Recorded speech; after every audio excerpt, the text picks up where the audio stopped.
सजणो ऐं सोणे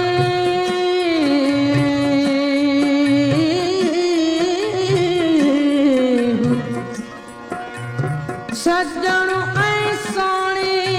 हुके अड़ासीअ विसरे हैफ़ तनी खे होए वतन जिन्हीं विसारियो हो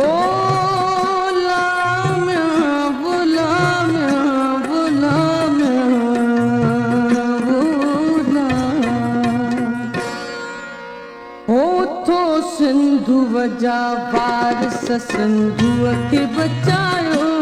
उठो सिंधु वजा वारिस सिंधुअ खे बचायो ॿेड़ीअ जो भरियल पूर बेपार पुॼायो ॿेड़ीअ जो भरियल पूर बेपार पुॼायो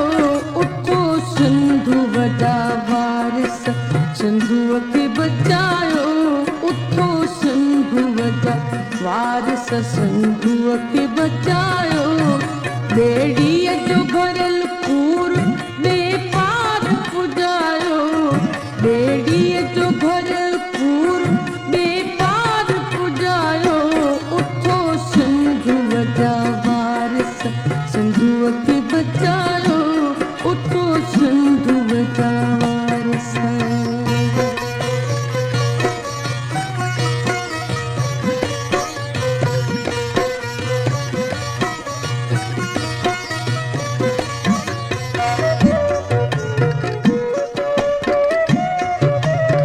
ये मामले ते किरदार आहे ई कोन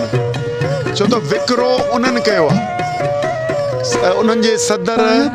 लिखी ॾिनो आहे 8 जुलाई ते ही जेको सिंध में मुज़ाहरा पिया कनि इहो सिंधी माण्हुनि खे गुमराह ऐं ठगी पिया कनि आहिनि चोरनि सां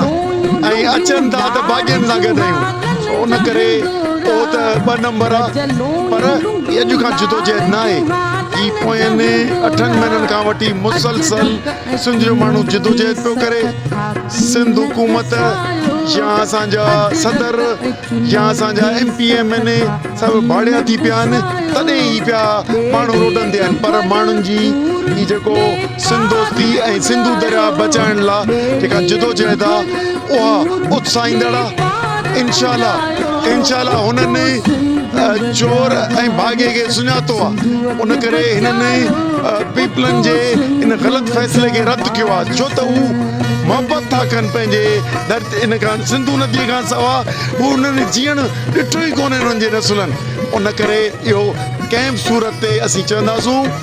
वफ़ाक़ी हुकूमत खे एस्टेब्लिशमेंट खे त हिननि जेको तव्हां सां सौदो करे ज़रदारी इक़्तिदार वरितो आहे हाणे जे इक़्तिदार सिंधुअ जे सौदो कयो अथव त सिंधुअ जो सौदो सिंध जो माण्हू करणु न ॾींदो बाक़ी तव्हांखे जे वणे थो त वठी पंहिंजे घर विहारे छॾियोसि असांजी क़बूल न आहे